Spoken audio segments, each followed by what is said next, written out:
तरह से देख रहे हैं? क्या ये न केवल उस विधायक की मानसिकता का परिचायक है, बल्कि उस सरकार का जिसने इस तरह के लोगों को कमेटी में रखा, और उस पार्टी का भी जो इस तरह के जिसमें इस तरह के लोग हैं, इस तरह के बयान दे रहे हैं, इस तरह की सोच रखते हैं।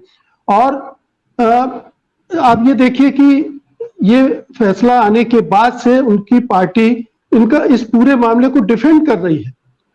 जाति के सवाल पर बेशक अभी वो चुप है, उस तरह से उसने वो नहीं किया है, लेकिन इस पूरे मामले में उसका रवैया ये है कि फैसला सही है, सुप्रीम कोर्ट के कहने पे किया गया है, वगैरह वगैरह।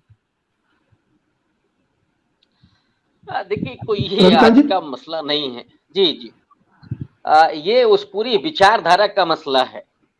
आप उसमें पार्टी को भी जोड़िए, विधायक को जोड़िए, आरएसएस को जोड़िए, और जो अभी तक खामोश हैं, जो नहीं बोल रहे हैं, दरअसल उनकी भी वही मानसिकता है। तो इसलिए मैं कह रहा हूं कि बुनियादी तौर पर उस विचारधारा के भीतर ये है।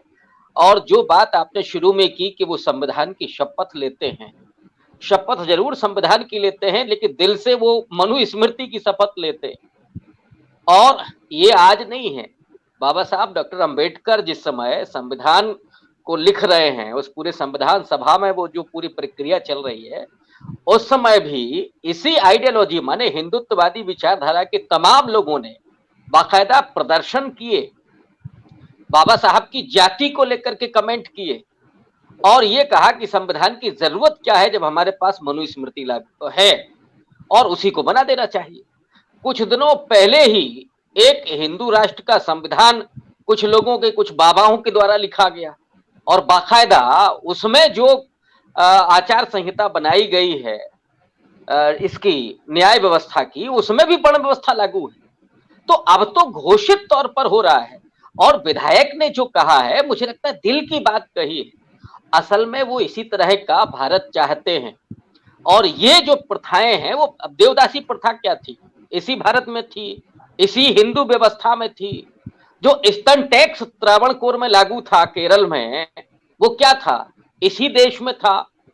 मनु की व्यवस्था क्या है कि अगर उच्च जाति का कोई पुरुष किसी शूद्र अछूत महिला के साथ रेप करता है या हत्या करता है, तो साहब उसको उतनी सजा नहीं मिल सकती है। और अछूत या शूद्र एक छोटी सी चोरी में भी पकड़ा जाए तो उसका तो मृत्युदंड उसे मिल सकता है। और उसमें कितनी भयावह न्याय व्यवस्था है।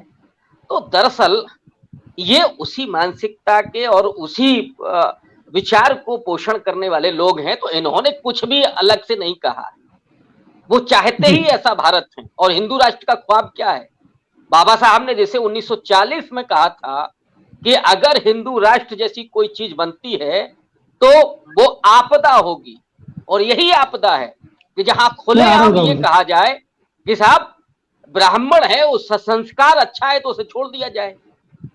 ये क्या है? ये मनुवादी व्यवस्था के अलावा कुछ है क्या? जी राहुल